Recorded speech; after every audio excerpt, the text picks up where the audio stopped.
Hey guys, nizere ko aho muri mumerewe neza mu banyi no mu byanyu.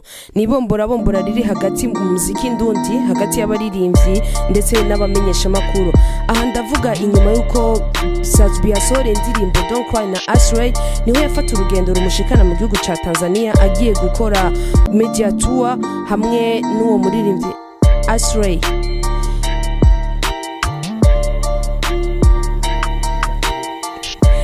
Agiye gukora media tour ku maradio agiye atandukanye ndetse n'ibimenyesha makuru byo mu gihugu ca Tanzania. Niho rero ku munsi w'ejo yashika muri Wasafi FM isanzwe iri mu maboko ya Diamond Platnumz hamwe na label yiwe Wasafi. Niho yashobora kugira ikiganiro ndetse kikaba carababaje mu bakunzi b'umuziki ndundi ndetse n'abadirimbyi bo mu Burundi nyene, aho byaboneka yuko mu kwishura ibibazo yabajije nta wuzi ko yari yapanitse canke ibiki yagiye yishira hasi yisuzugura. Abantu benshi bakibaza ko ari ugutamenya ururimi bariko barakoresha, ko ari ugudatahukirwa ibibazo canke yari yapanitse no gushika muri Wasafi FM. Muri abo byababaje harimo abantu benshi, ariko ino muzi twashoboye kugaruka ku kungene FZZO yoba yarashoboye kugira ica bivuzeko bivanye n'ukungene musanze umumenyereye yuko ari n'umukeba wiwe. Aha ndasoma ibyo yagiye arapostinga haba ku ma réseaux sociaux canke ku bindi byose ku bundi ku mbuga ngurukana bumenyi FZZO basanzwe akoresha. Aratangura avuga ati nguguruye twamugina, warumenyereye baba journaliste baba amateur biwacu batazi kubaza ibibazo, none raba karakubaye ko mwana wa mama pole.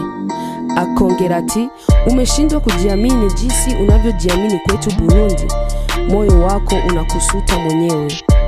FZZO araheza aramwishura ati nimelipa ndege yangu, nimetumia hela yangu, nimepambana jasho langu, eti nikuseme tu kivyo?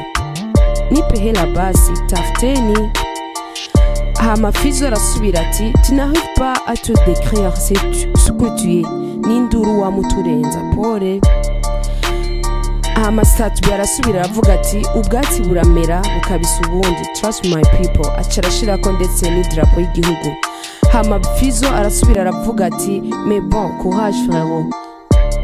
Bivanye n'ico kiganiro FZZO yakoze, FZZO aravuga yuko yananiwe kwishura ivyo bibazo yabajije n'abamenyesha makuru bo muri Wasafi FM kubera yuko yamenyereye kwishura ibibazo by'aba journaliste amateur b'abarundi. Ivyo rero bikaba bitakiriwe neza n'abamenyesha makuru bo mu Burundi kuko biboneka yuko yabasuzuguye. Ivyo bibaye kandi inyuma yaho umuririmbyi Cedric Bangi yifatiye mu gahanga abamenyesha makuru hamwe na Bobona ndetse na Tetero aheruka gutwara ihiganwa rya Primusic, aho yifatiye mu gahanga amaradio atazi muri CNC yuko atashobora kuyaha ama interview ndetse n'ibindi ngira mwarabibonye.